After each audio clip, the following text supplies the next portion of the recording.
दोस्तों, आप सभी का फिर से स्वागत है मेरे इस YouTube चैनल जिसका नाम है उन्ना प्रथम। दोस्तों, जैसा आप सभी जानते हैं, हमने दिल्ली पुलिस कांस्टेबल के लिए एक सीरीज शुरू कर रखी है जिसमें हर बार हम 15 अलग-अलग प्रश्न लेके आते हैं।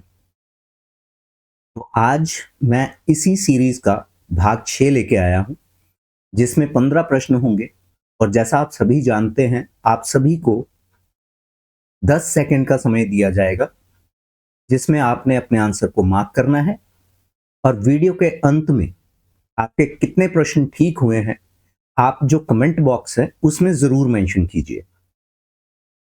ठीक है।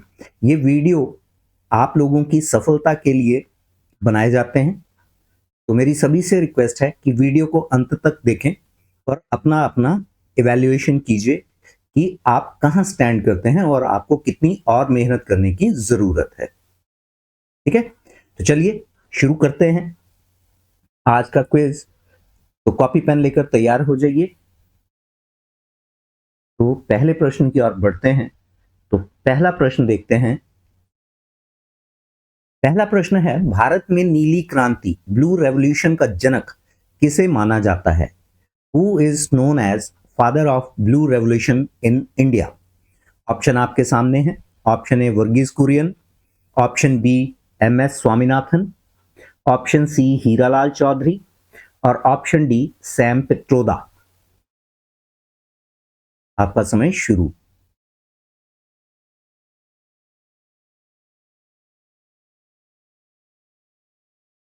भारत में नीली क्रांति ब्लू रेवोल्यूशन, ब्लू रेवोल्यूशन। चलिए, आपने आंसर मार्क कर दिया होगा, चेक कीजिए। दोस्तों, right option is option A Hiralal Chaudhary. ठीक है। ब्लू रेवोल्यूशन का संबंध मछली उत्पादन के साथ है, यानी फिश प्रोडक्शन और बाकी जो जितने भी समंदर के साथ रिलेटेड, ठीक है, या हम जिसे कहेंगे कि पानी के साथ रिलेटेड जितनी भी कृषि है, फॉर एग्जांपल फिश ब्रीडिंग, उसके साथ है। और भारत में इसका जनक डॉक्टर हीरालाल चौधरी और डॉक्टर अरुण कृष्णन को माना जाता है। डॉक्टर हीरालाल चौधरी ने इंड्यूस्ड ब्रीडिंग की टेक्निक जो है वो डेवलप की थी, जिसने फिश ब्रीडिंग के कंटेक्स्ट में एक रेवोल्यूशन का काम किया। क्लियर। वहीं अगर हम वर्गीज कुरियन की बात करें, वर्गीज कुरियन भारत में मिल्क प्रोडक्शन यानी व्हाइट रेवोल्यूशन के जनक माने जाते हैं। और एम एस स्वामीनाथन जो हैं वो भारत में ग्रीन रेवोल्यूशन के जनक माने जाते हैं। वहीं सैम पिट्रोडा को इंफॉर्मेशन टेक्नोलॉजी का जनक कहा जाता है। आई होप ये सारी की सारी इंफॉर्मेशन आप नोट करेंगे। ठीक है, तो मैं मान के चलता हूं कि आपका पहला प्रश्न जो है वो ठीक हुआ होगा। तो चलिए बढ़ते हैं अगले प्रश्न की ओर। हमारा दूसरा प्रश्न है आज का, निम्नलिखित में से किस शासक ने बाजार नियंत्रण नीति मार्केट कंट्रोल पॉलिसी लागू की थी? Option A Balban, option B Alauddin Khilji, option C Mohammad bin Tughlaq, option D Firoz Shah Tughlaq. Market control policy ताकि रेट्स बढ़े ना और कोई ब्लैक मार्केटिंग ना कर सके, होर्डिंग ना कर सके।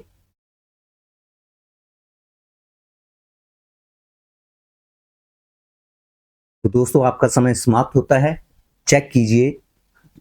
यह है ऑप्शन ए अलाउद्दीन खिलजी। दोस्तों, दिल्ली सल्तनत का पहला ये शासक था जिसने अपनी विशाल सेना, क्योंकि इसने एक रेगुलर आर्मी नियुक्त की थी, तो दिल्ली सल्तनत में पहला ये सुल्तान है जिसने रेगुलर आर्मी रखी थी। और इसी ने मुद्रास्फीति यानी इन्फ्लेशन को रोकने के लिए बाजार नियंत्रण लागू की थी, जिसके तहत इसने मार्केट में जो वस्तुएं हैं उनके प्राइस फिक्स कर दिए गए और मंडियां बना दी। 3 तरह की मंडियां थी, जहां पे एक नॉर्मल सामान मिलेगा, ठीक है, दूसरी मंडी ऐसी थी जो घोड़ों के लिए थी और तीसरी ऐसी थी जहां गुलाम खरीदे और बेचे जाते थे। अब कोई होर्डिंग ना करे, कोई रेट बढ़ाकर ना देखे, बेचे, तो इसके लिए मलिके बाजार अधीक्षक जैसे अधिकारी नियुक्त किए गए ताकि वो उन पे कंट्रोल रखे। ठीक है, ये एक it was an incredible reform जिससे पहले किसी भी शासक ने नहीं किया था।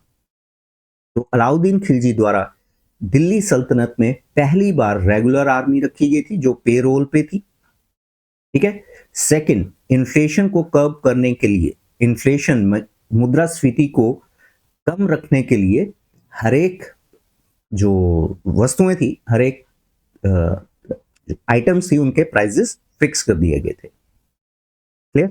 तो चलिए बढ़ते हैं हम अपने तीसरे प्रश्न की ओर।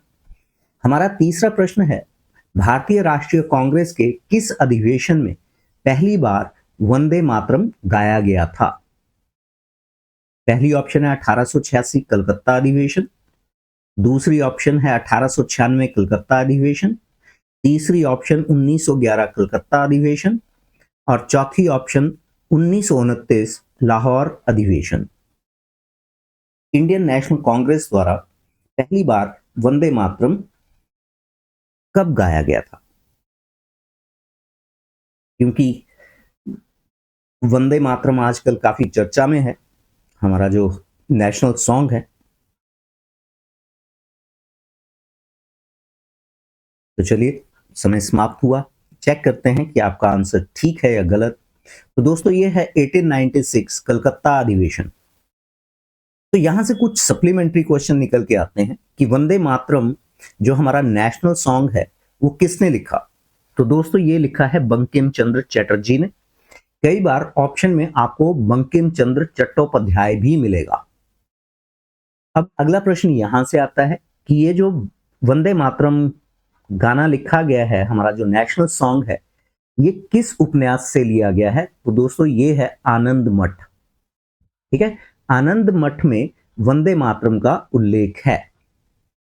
तो वंदे मातरम जो है वो सन्यासी आंदोलन पर लिखा गया है। ठीक है, और इसे इंडियन नेशनल कांग्रेस ने 1896 में कलकत्ता अधिवेशन में गाया गया था और उस अधिवेशन के जो अध्यक्ष थे वो रहीमतुल्ला एंड सयानी थे। डन।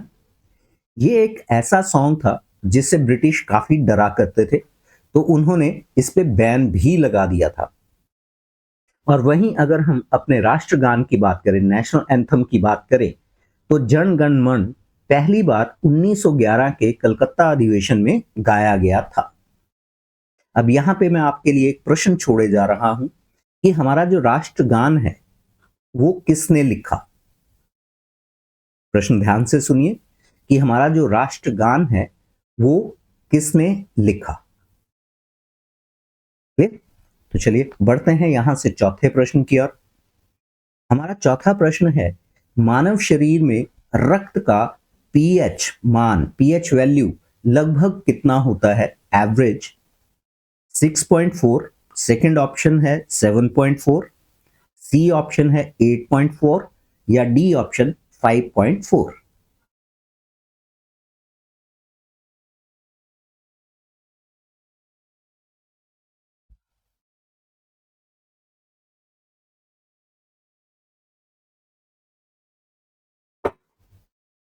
चलिए आपका समय समाप्त होता है, चेक करते हैं।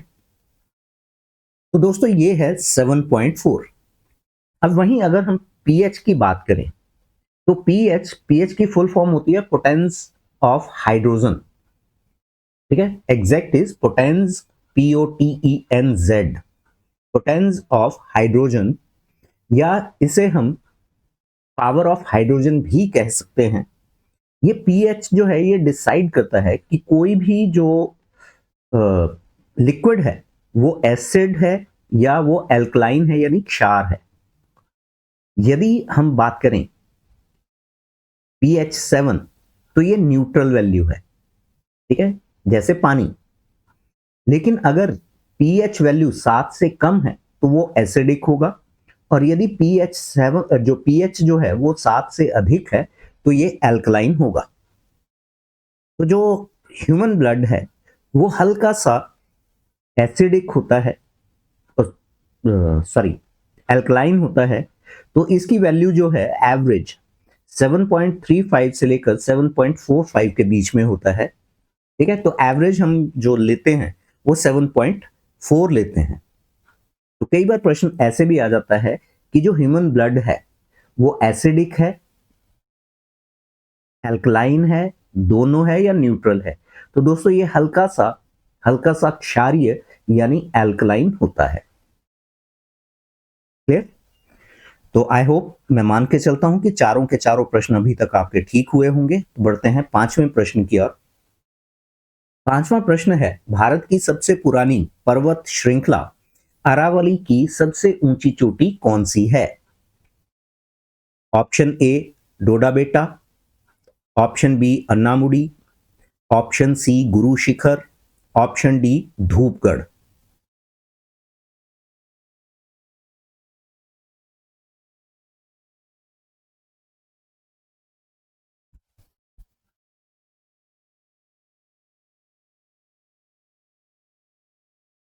आई होप आपने अपना आंसर मार्क कर लिया होगा। चलिए चेक कीजिए। तो दोस्तों ये है गुरु शिखर। अरावली पर्वत जो भारत की सबसे पुरानी पर्वत श्रृंखला मानी जाती है, ठीक है, और दुनिया की सबसे पुरानी पर्वत श्रृंखला है, और ये फोल्डेड है, folded mountain. Done. Second question इस तरह से आता है कि कितने स्टेट में से गुजरती है? तो दोस्तों 3 स्टेट्स आएंगी। गुजरात, पहले ये गुजरात से चलेगी, गुजरात से होते हुए राजस्थान, राजस्थान से होते हुए हरियाणा, और फिर दिल्ली। दिल्ली एक यूनियन टेरिटरी है। क्लियर? तो 3 स्टेट्स आएंगी, और अगर क्वेश्चन ये आ गया कि कितनी यूनियन टेरिटरीज, तो एक यूनियन टेरिटरी है। और अगर हम इसकी सबसे ऊंची चोटी की बात करते हैं तो वो माउंट आबू में स्थित है, और इसका नाम गुरु शिखर है। ठीक है, गुरु शिखर। वहीं अगर हम अन्नामुडी की बात करें तो अन्नामुडी दक्षिण भाग पश्चिम घाट की सबसे ऊंची चोटी है। ठीक है, अन्नामुडी वेस्टर्न घाट की सबसे ऊंची चोटी है, और वहीं धूपगढ़ सतपुड़ा पर्वत श्रृंखला की सबसे ऊंची चोटी है। डन। आपके लिए यहां पे एक प्रश्न मैं छोड़े जा रहा हूं। हमने गुरु शिखर की बात कर ली, हमने अन्नामुडी की बात की, और हमने धूपगढ़ की बात की। तो प्रश्न आपके लिए यह है कि जो डोडा बेटा है ये कहां की सबसे ऊंची चोटी है? डोडा बेटा कहां की सबसे ऊंची चोटी है? क्लियर? चलिए बढ़ते हैं हम अपने छठे प्रश्न की ओर। छठा प्रश्न है, भारतीय संविधान का कौन सा भाग मौलिक कर्तव्यों यानी फंडामेंटल ड्यूटीज से संबंधित है? आपकी ऑप्शन ए भाग 3, ऑप्शन बी भाग 4, ऑप्शन सी भाग 4A, और डी ऑप्शन भाग 9। भारतीय संविधान का कौन सा भाग मौलिक कर्तव्यों यानी फंडामेंटल ड्यूटीज से संबंधित है?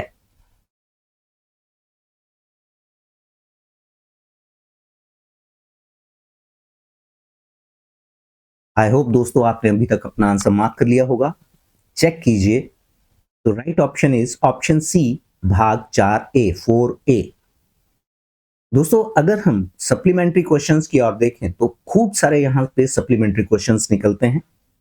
अगर हम फंडामेंटल ड्यूटीज की बात करें कि हमारे संविधान में ये फंडामेंटल ड्यूटीज किस संशोधन द्वारा जोड़ी गई थी, किस अमेंडमेंट द्वारा जोड़ी गई थी, तो 42nd अमेंडमेंट द्वारा जोड़ी गई थी। और वहीं अगर हम वर्ष की बात करें तो ये 1976 में जोड़ी गई थी। क्लियर? अब अगला क्वेश्चन ये आता है कि ये जो हमने फंडामेंटल ड्यूटीज अपने संविधान में ऐड की, तो हमने किस देश से ये ली थी? दोस्तों ये ली गई हैं रशिया से, और इसे स्वर्ण सिंह समिति, स्वर्ण सिंह कमेटी की सिफारिशों पर जोड़ा गया था। डन। तो कुछ सप्लीमेंट्री क्वेश्चन यहां पे है, कुछ सप्लीमेंट्री क्वेश्चन यहां पे हैं कि ये किस अनुच्छेद के अंडर आते हैं फंडामेंटल ड्यूटीज? अनुच्छेद 51A। ठीक है, और वर्तमान में अगर हम इनकी संख्या की बात करें तो संख्या है 11।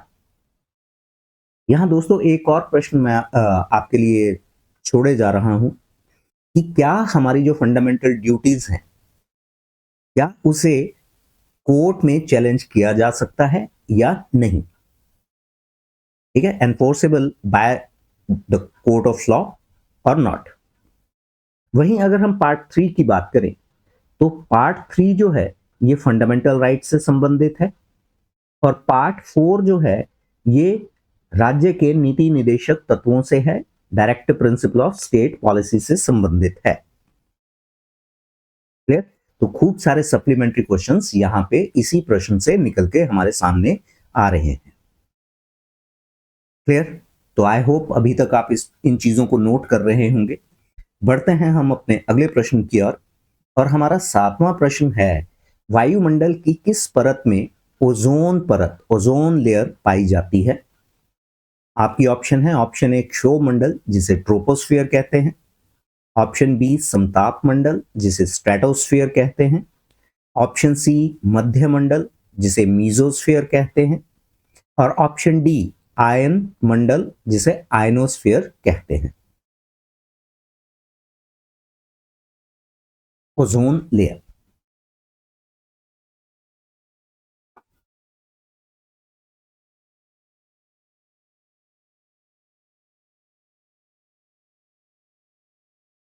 तो आई होप दोस्तों आपने आंसर मार्क कर दिया होगा। चेक करते हैं। तो दोस्तों यह है ऑप्शन बी स्ट्रेटोस्फियर। ठीक है, अगर हम एटमॉस्फेयर की बात करें तो एटमॉस्फेयर को 5 लेयर में बांटा गया है, उनमें से एक है स्ट्रेटोस्फियर। ठीक है, तो पहले ट्रोपोस्फियर, फिर स्ट्रेटोस्फियर, फिर mesosphere, then ionosphere and then exosphere. तो ये 5 मुख्य परतें हैं। और ओजोन की अगर हम बात करें तो ओजोन जो है वो सूर्य से आने वाली अल्ट्रावायलेट रेस जो होती हैं, जो हानिकारक होती हैं, उसको एब्जॉर्ब करता है। क्लियर? तो ये मुख्य रूप से जो होती है ये स्ट्रेटोस्फेयर में पाई जाती है। डन। अब यहां पे एक एडिशनल पॉइंट आप ये लिखिए कि जो स्ट्रेटोस्फेयर होता है विमानों के उड़ान भरने में भी एक आदर्श है, क्योंकि यहां बादलों और मौसमी घटनाओं में मौसमी घटनाएं नहीं होती। क्लियर? तो यहां पे 2 प्रश्न हमारे सामने मुख्यतः निकल के आए। डन। तो चलिए बढ़ते हैं अपने 8वें प्रश्न की ओर। 8वां प्रश्न है, सर्वेंट्स ऑफ इंडिया सोसाइटी की स्थापना किसने की थी। सर्वेंट्स ऑफ इंडिया की स्थापना किसने की थी। बाल गंगाधर तिलक, ऑप्शन बी गोपाल कृष्ण गोखले जी, ऑप्शन सी लाला लाजपत राय जी, या ऑप्शन डी दादा भाई नारोजी। तो 4 ऑप्शन आपके सामने हैं और आपके पास 10 सेकंड का समय है।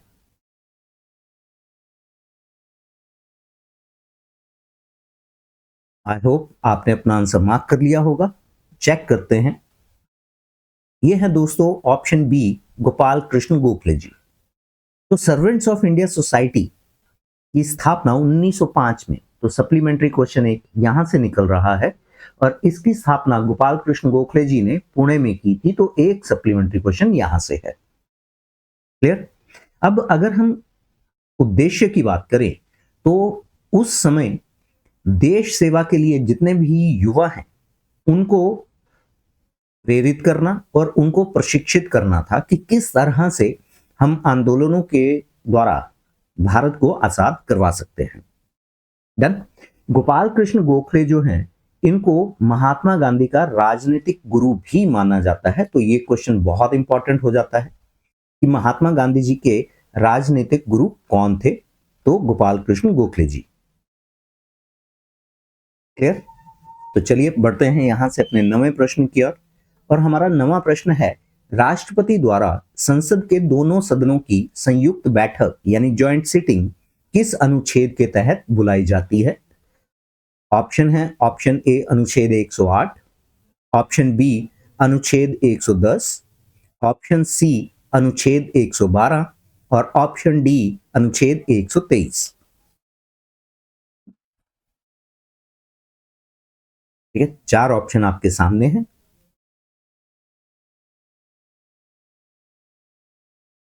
तो दोस्तों आई होप आपने अपना आंसर मार्क कर लिया होगा। चेक करते हैं कि आपका आंसर ठीक है या गलत। तो राइट ऑप्शन इज ऑप्शन ए, अनुच्छेद 108। दोस्तों, अगर अगर लोकसभा और राज्यसभा के बीच किसी भी प्रकार का गतिरोध है, यानी कोई बिल पास लोकसभा ने कर दिया लेकिन राज्यसभा उसको पास नहीं कर रही है, या एक बिल पहले राज्यसभा में पास हो गया और लोकसभा उसे पास नहीं कर रही है, तो यहां पे गतिरोध की स्थिति उत्पन्न हो जाती है। तो राष्ट्रपति आर्टिकल 108 का प्रयोग करके वो दोनों सदनों की जॉइंट सिटिंग जो है वो बुला सकता है। हालांकि ये जो जॉइंट सिटिंग है ये राष्ट्रपति द्वारा बुलाई जाती है, लेकिन इसकी अध्यक्षता लोकसभा के स्पीकर करते हैं। तो एक सप्लीमेंट्री क्वेश्चन यहां से भी निकलता है और ये बेहद इंपॉर्टेंट क्वेश्चन बन जाता है कि राष्ट्रपति द्वारा जॉइंट सिटिंग बुलाने पर अध्यक्षता कौन करता है। तो दोस्तों, ये है लोकसभा के स्पीकर। क्लियर? वहीं अगर हम आर्टिकल 110 की बात करें तो आर्टिकल 110 जो है ये मनी बिल के साथ संबंधित है, ठीक है, जिसे लोकसभा के स्पीकर को प्रस्तुत किया जाना होता है और वही डिसाइड करते हैं कि कोई भी बिल जो है वो मनी बिल है या नहीं। वहीं हम अगर आर्टिकल 112 की बात करते हैं तो आर्टिकल 112 जो है वो बजट से संबंधित है और आर्टिकल 123 ये राष्ट्रपति को शक्ति देता है कि वो कोई भी अध्यादेश ले आए। ठीक है, कंडीशन एक है, अगर लोकसभा और राज्यसभा दोनों चल ना रही हो उस स्थिति में राष्ट्रपति के पास ये पावर होती है कि वो आर्टिकल 123 का प्रयोग करके कोई भी अध्यादेश ला सकते हैं। डन? सो आई होप आपने अपनी अपनी रजिस्टर में जो नोट कर रहे हैं आपने इसको नोट कर लिया होगा। बढ़ते हैं 10वें प्रश्न की ओर।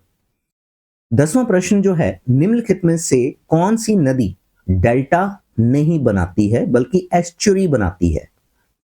ऑप्शन आपके सामने है। Option A Godavari, option B Krishna, option C Narmada, option D Kaveri.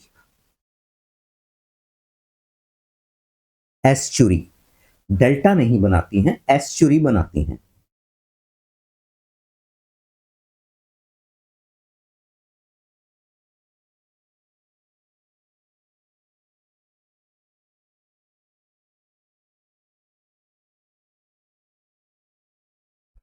तो दोस्तों, आपने अपना आंसर मार्क कर लिया होगा, चेक कीजिए।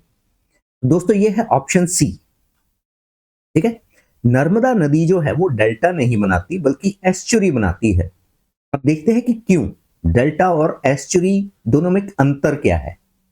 अब अगर हम भारत की बड़ी बड़ी नदियों की बात करें जैसे गोदावरी, कृष्णा, कावेरी, तो दोस्तों ये बंगाल की खाड़ी में जाकर गिरती हैं और डेल्टा बनाती हैं। ठीक है, वहीं अगर हम बात करें भारत का सबसे बड़ा डेल्टा वो गंगा और ब्रह्मपुत्र बनाती हैं, क्योंकि नदियां जो हैं वो अपने साथ मिट्टी को बहाकर लेके आती हैं और ये डेल्टा बनाती हैं, जो कि कृषि के लिए सबसे उपयुक्त स्थान माना जाता है क्योंकि rich in minerals and vitamins. Clear?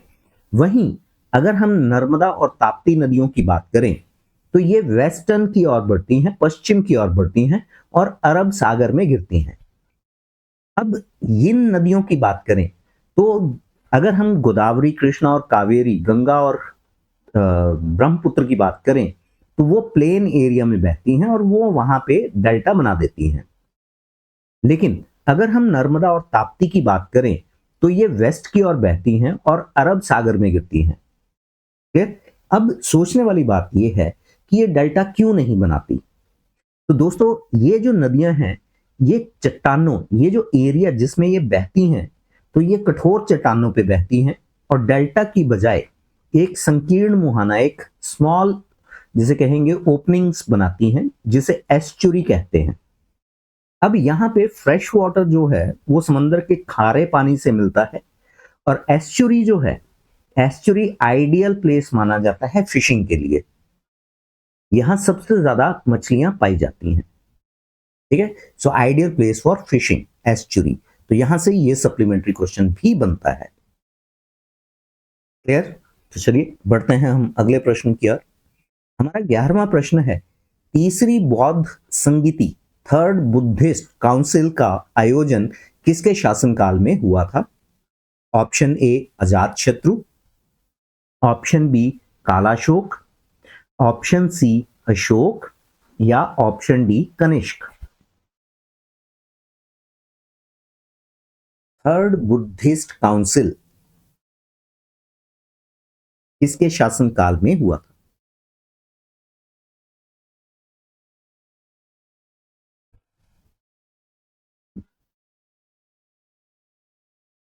तो आई होप दोस्तों आपने अपना आंसर मार्क कर लिया होगा। चेक कीजिए कि आपका आंसर ठीक है या गलत। तो option C is the right option, Ashok.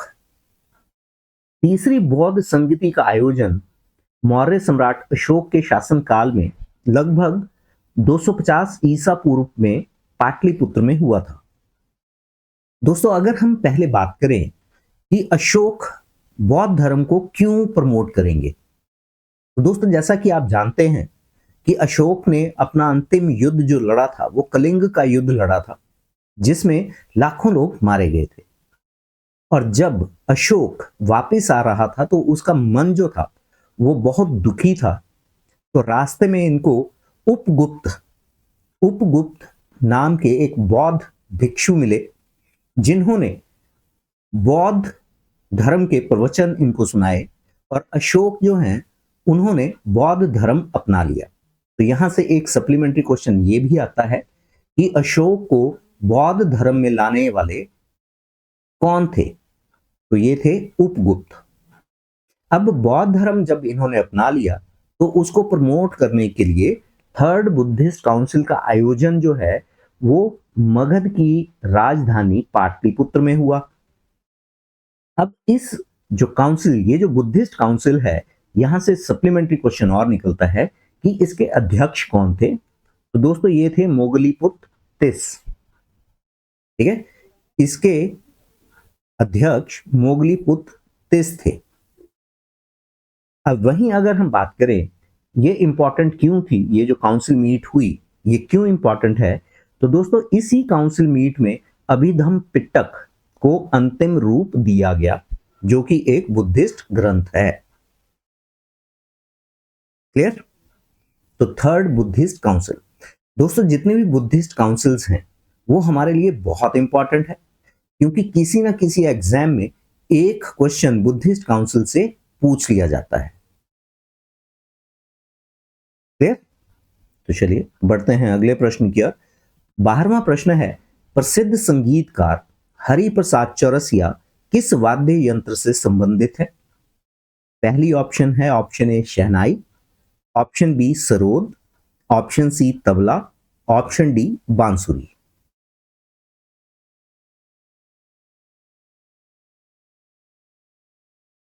पंडित हरिप्रसाद चौरसिया जी।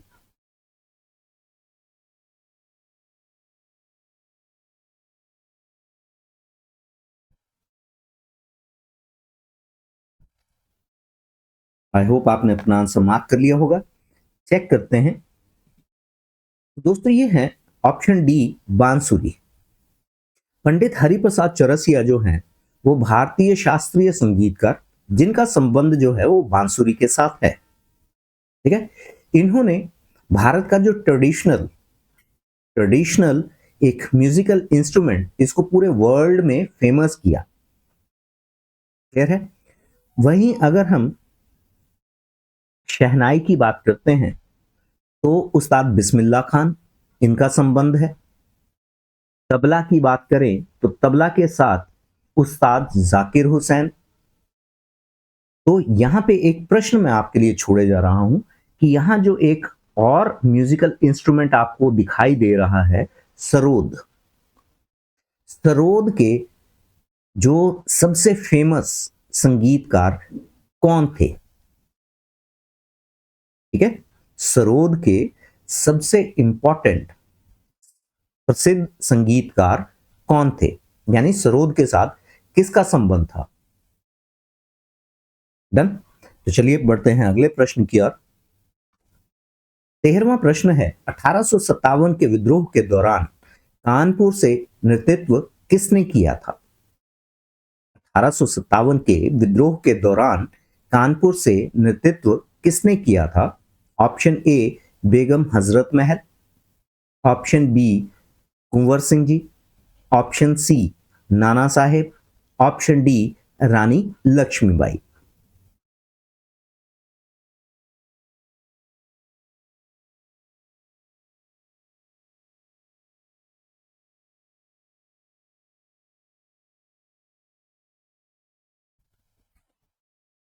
दोस्तों समय समाप्त हुआ। चेक कीजिए आपका आंसर ठीक है या गलत। तो दोस्तों ये है right option is Nana Saheb. दोस्तों 1857 का जो भारत का विद्रोह है, ये भारत की आजादी का पहली लड़ाई मानी जाती है। ठीक है, तो जगह जगह से लोगों ने इसमें भाग लिया। तो यहाँ पे अगर हम कानपुर की बात कर रहे हैं तो यहाँ पे नाना साहेब जो पेशवा बाजीराव द्वितीय के दत्तक पुत्र थे, इन्होंने किया, और उनके सेनापति तांत्या टोपे थे। तो कानपुर में नेतृत्व जो है वो नाना साहेब कर रहे थे। वहीं अगर हम लखनऊ की बात करें तो इसमें बेगम हजरत महल, बिहार में कुंवर सिंह, ऑप्शन बी जो है ये बिहार में एक जगह है जगदीशपुर आरा, एग्जैक्ट जगह जो है आरा में कुंवर सिंह कर रहे थे, और वहीं झांसी में रानी लक्ष्मीबाई कर रही थी। क्लियर है? सो 1857 का विद्रोह के दौरान कानपुर से नाना साहेब इसको लीड कर रहे थे। क्लियर? दोस्तों अगर आप ऑफलाइन क्लास अटेंड करना चाहते हैं, ठीक है, तो ये मेरा कॉन्टैक्ट नंबर है, और हमारा जो इंस्टीट्यूट है वो उन्ना हिमाचल प्रदेश में सुविधा पैलेस के बिल्कुल सामने है। ठीक है, उन्ना हिमाचल प्रदेश में सुविधा पैलेस के बिल्कुल सामने है। तो यदि आपको ऑफलाइन क्लास अटेंड करनी है तो आप मुझे इस नंबर पर संपर्क अपना कांटेक्ट कर सकते हैं। अब जैसा कि हिमाचल में पुलिस की भर्ती जो है वो नेक्स्ट 15 या 20 दिन के अंदर अंदर उसकी नोटिफिकेशन आने वाली है, तो ये एक बहुत बड़ी अपॉर्चुनिटी है। ठीक है, तो इसकी तैयारी हम करवाते हैं। पुलिस हो गया, टैक्ट हो गया, टीजीटी कमीशन हो गया, ठीक है, नायब तहसीलदार, तो इन सभी की तैयारी हम करवाते हैं, इंक्लूडिंग जितने भी सेंट्रल गवर्नमेंट के एग्जाम होते हैं। क्लियर? तो चलिए बढ़ते हैं हम अपने पेनल्टीमेट क्वेश्चन यानी 14वें प्रश्न की ओर। 14वां प्रश्न है, प्रसिद्ध मधुबनी पेंटिंग किस राज्य से संबंधित है? प्रसिद्ध मधुबनी पेंटिंग किस राज्य से संबंधित है? Option A Odisha, option B Bihar, option C Paschim Bengal, option D Madhya Pradesh.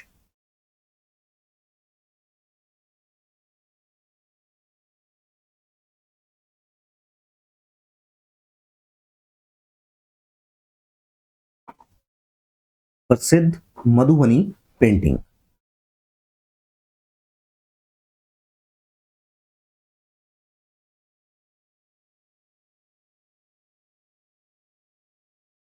I hope दोस्तों अभी तक आपने अपना आंसर मार्क कर लिया होगा। तो चलिए देखिए कि क्या आपका ऑप्शन सही है।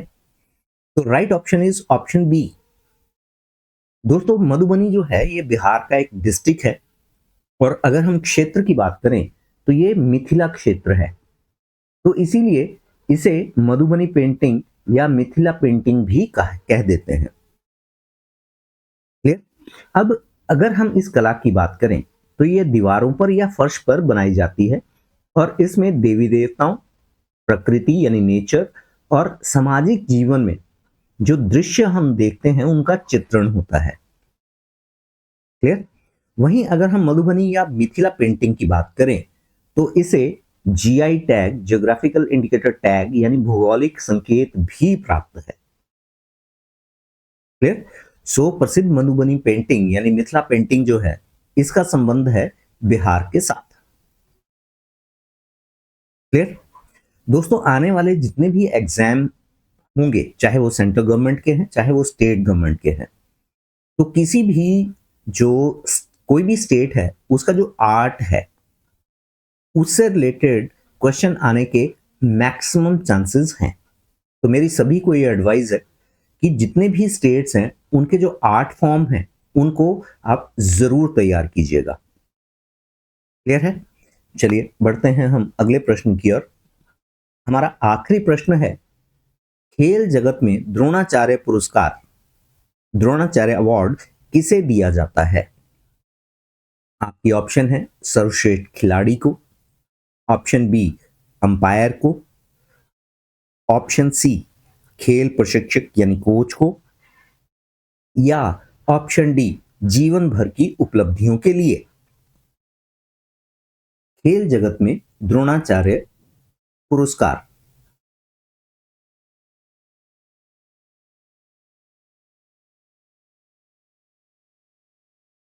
आई होप आपने अपना आंसर मार्क कर लिया होगा। चेक करते हैं कि आपका आंसर ठीक है या गलत। दोस्तों ये है ऑप्शन सी, खेल प्रशिक्षक यानी कोच को दिया जाता है।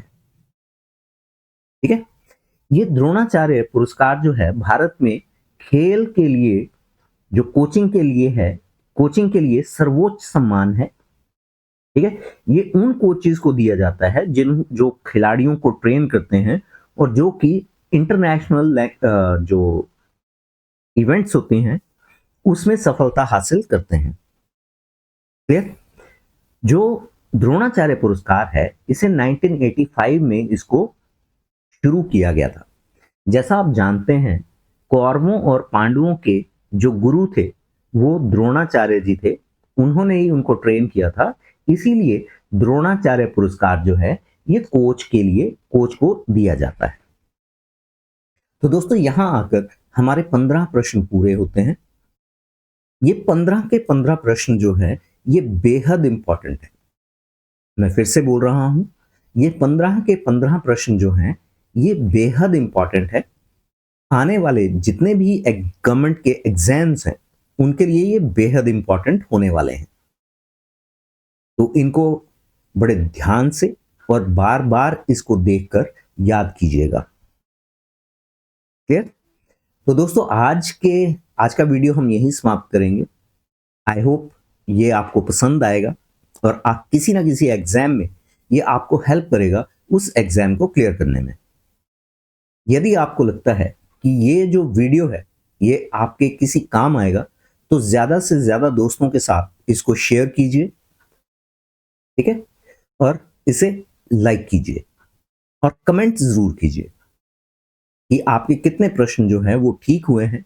और यदि आप चाहते हैं कि किसी पर्टिकुलर टॉपिक पे वीडियो मैं बनाऊं तो आप उसको कमेंट बॉक्स में जरूर लिखिएगा।